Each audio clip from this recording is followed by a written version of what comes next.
We must recognize cities as waterscapes.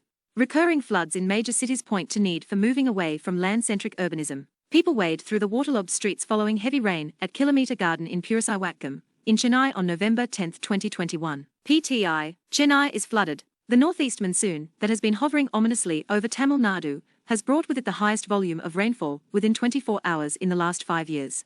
It has also revived memories of the devastating Chennai floods of 2015, a collective trauma that its residents are yet to outlive. In the last 2 decades, floods in South Asia have become urban, erasing the hubris that for long had separated city and country. Floods recur in major cities like Mumbai, Chennai, Dhaka, Karachi and Kathmandu, and accompany high-intensity rainfall events.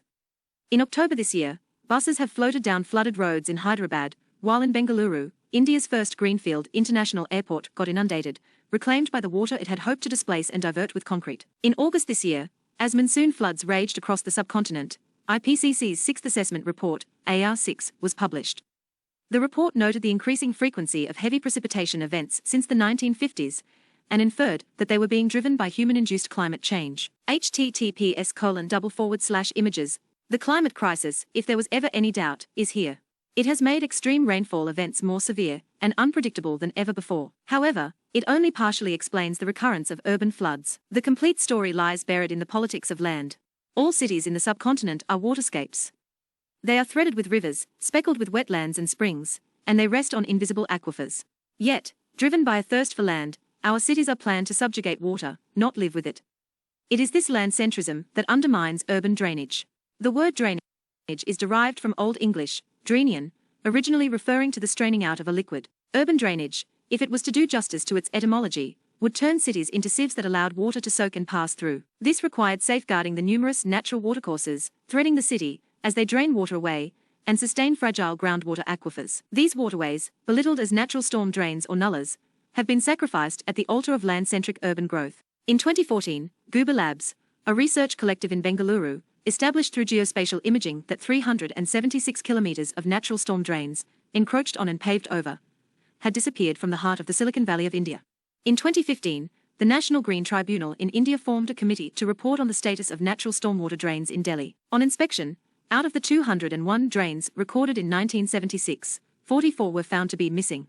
In both cases, these missing waterways were either encroached and built over or connected to sewage drains. The apathy for restoring disappearing urban waterways stands in stark contrast to the Indian government's recent obsession with reviving ancient rivers. Poor design and corruption, inseparable bedfellows in South Asian urban planning, significantly contribute to urban floods. Take the design of constructed stormwater drains. The size of their outlets should be based on the intensity of rainfall, millimeter per hour, and the peak flow inside the drains. In most South Asian countries, however, either design guidelines are missing, or the outlets are too small to accommodate peak flow. In specific areas of Karachi, for example, stormwater drains from real estate properties are directed towards main roads.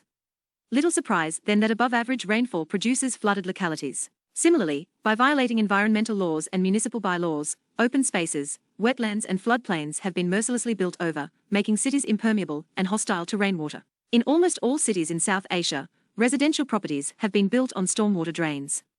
In Karachi, due to such encroachment, the width of drains has been reduced from 200 feet to 20 feet. Unfortunately, encroachments are always blamed on the urban poor, who live precariously in low-lying drainage areas because of inadequate social housing. After the devastating Chennai floods of 2015, experts pointed out that the biggest encroacher of urban waterways and wetlands was actually the state government of Tamil Nadu, which had built runways, bus terminals and IT parks by paving over water bodies. Ever since concretization became shorthand for urbanization, rainfall in a changing climate no longer finds its way towards subterranean capillaries or surface water bodies. Massive quantities of water released during intense short-duration rainfall now get diverted towards drainage networks, which are either missing or choked with debris, sewage and solid waste. Whatever water does manage to reach the nearest river finds that the bank has been converted to real estate, and the riverbed mined extensively for sand. The political response to floods has always been to transfer the blame to the skies. Floods were viewed as products of fickle monsoons and unruly rivers. In response, millions of tons of concrete were and continue to be poured into constructing dams, embankments, culverts, and seawalls. Ironically, as South Asian cities metamorphosed into impervious lumps of concrete, they invited floods closer home. To heal the hydrophobia that has shaped our urban experience, we need to move away from land-centric urbanization and recognize cities as waterscapes. We need to let urban rivers breathe by returning them to their floodplains.